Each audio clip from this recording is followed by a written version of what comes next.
Hey, welcome to the Backyard Professor Chess videos. I have a fabulous game to show you guys. This is Gambits Galore. This is a fabulous game of Jackson versus Lawrence.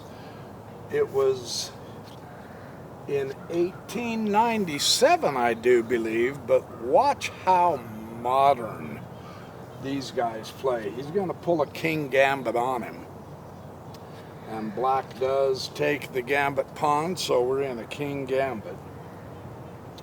White is going to speedily develop.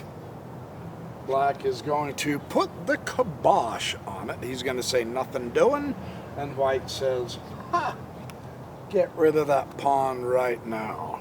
Let's just kind of do this correctly. However, this opens up a line of attack for the quick queen out. Now, we've seen games like this before where quick queens out don't work. Let's see if black, though, can put something together.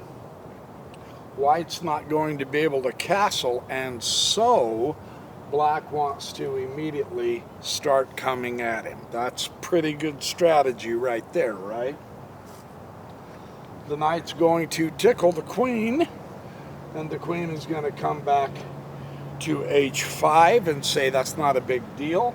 And now white bumps the pawn up. He's going to attempt to keep black from railroading him and doing a kingside attack, is what this idea is.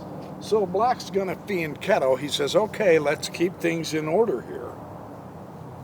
White's going to put his king up to f2, and here comes the black pawn roller, g4. What is white going to do?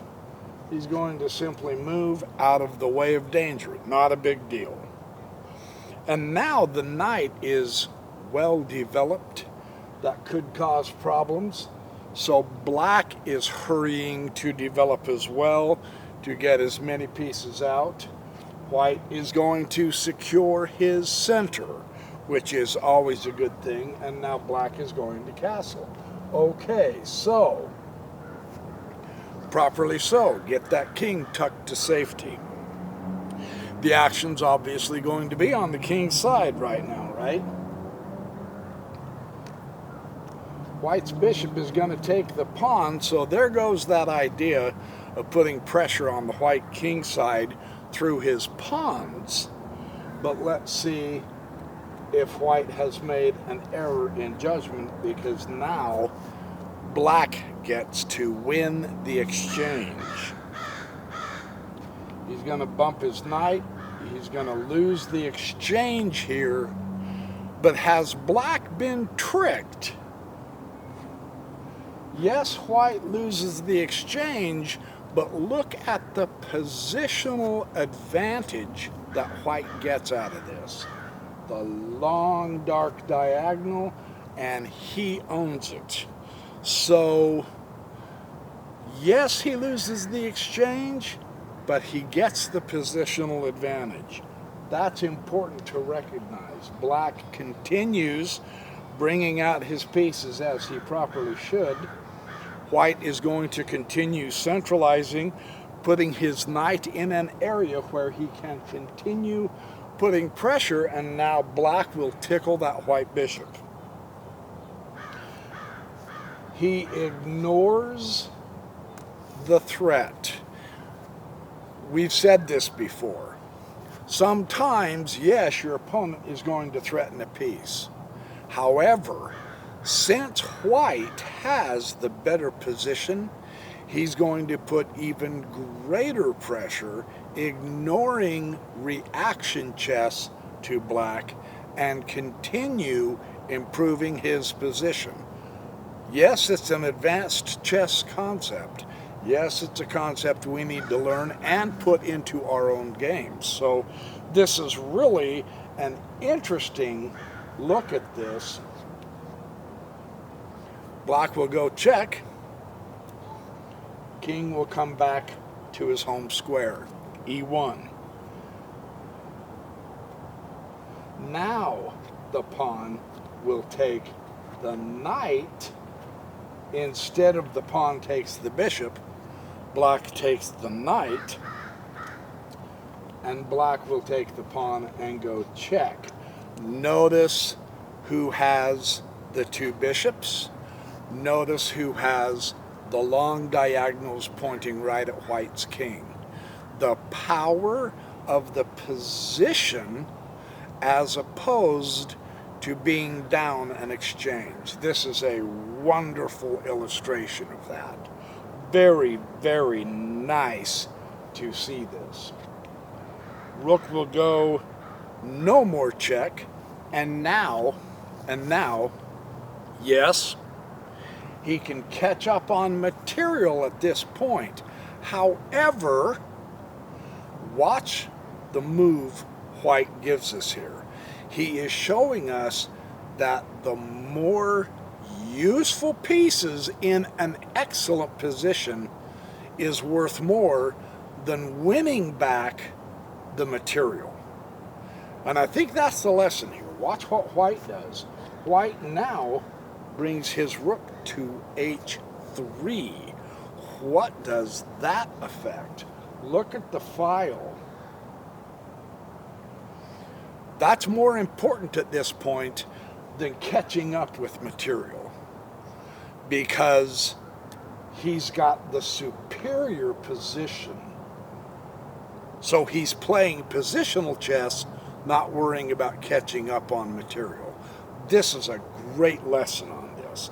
I thought this is why I wanted to show you this game, because it is so powerful. Centralize the knight. Yep. He's almost got no choice, because now look how effectively, because white is ignoring worrying about the re-winning of the material, now look at his positional power, because he's got another rook on an open file. This is exquisitely beautiful. This is really powerful. Knight will block the check. And now he takes the rook, check, but only after he put his other rook into play. That's a beautiful illustration there, using all of his materials. Now the knight will exchange. Look how awkward and uncoordinated the black pieces are in defense, while the white pieces are so beautifully coordinated because white has the better position. This is fabulous to see this. And now here comes the little lady. Yeah, queen f6, very good. Bishop's going to come to g4. Knight's going to come to e3, doesn't even worry about it. Bishop's going to go back to d7. Knight is going to come up here to f5. Look at the coordination and the power, because the queen has the diagonal and the rook has that file. The coordination of black's pieces just doesn't work as well, does it? That's because he's in an inferior position. That's the lesson here. This is fantastic. Now the bishop will take the f5, and the pawn will take the bishop. Now he's getting a dangerous pawn, right? He's going to pull his other rook into play. Black's not trying to play lousy chess. Bishop's going to come down here to king 3 and block the check. And then queen is going to come one more down to try to protect things.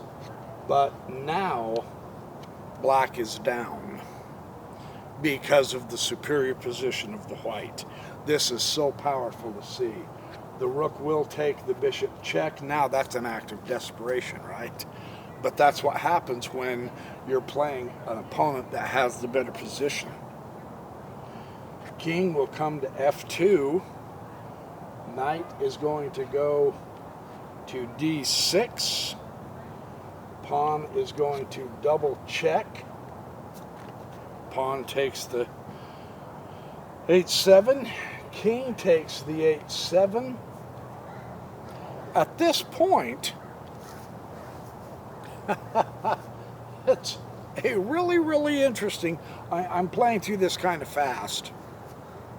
There's a lot of variations that you can explore for yourself.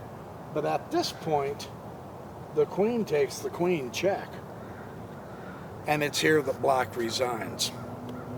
That's the way to end the game for this reason. You're up 2 entire pawns and the exchange. Yeah? Because now he's got to take the queen. And because of that, now the king can take the rook. And you've got a won game. The game can't be lost unless you go completely to sleep at this point. So this is a fantastic illustration of the power of position and maintaining that powerful position. Fun game. Lots of stuff to think about in this one. So there's your Backyard Professor Chess video. Be good, have fun, do well, sleep good, make friends, smile a lot, be happy, be kind, and I will see you in the next Backyard Professor Chess video.